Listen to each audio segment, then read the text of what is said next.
sa akin ng aking misis.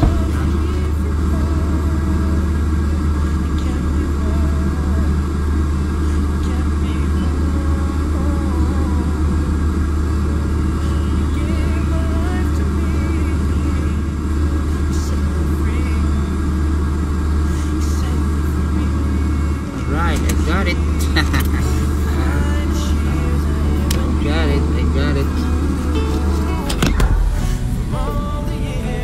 I got it. Ay nako. Alam niyo ano,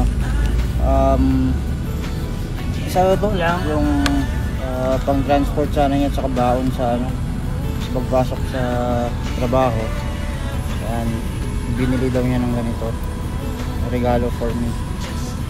Yan, grabe, first time ko ano dito sa Pinas, kasi meron ako dito dati sa Kuwait eh.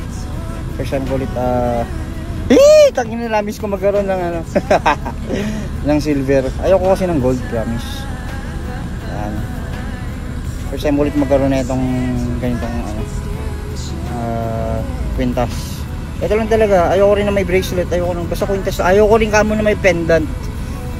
Yan, yan, stick.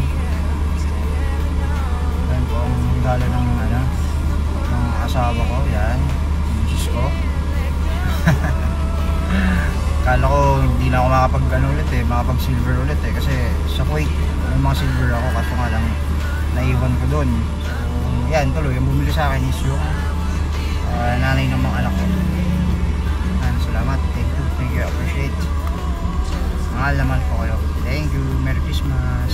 Ganda ng mga regalo, ganda ng regalo nila sa akin, mga anak ko, tsaka ano, tsaka ang aking asawa.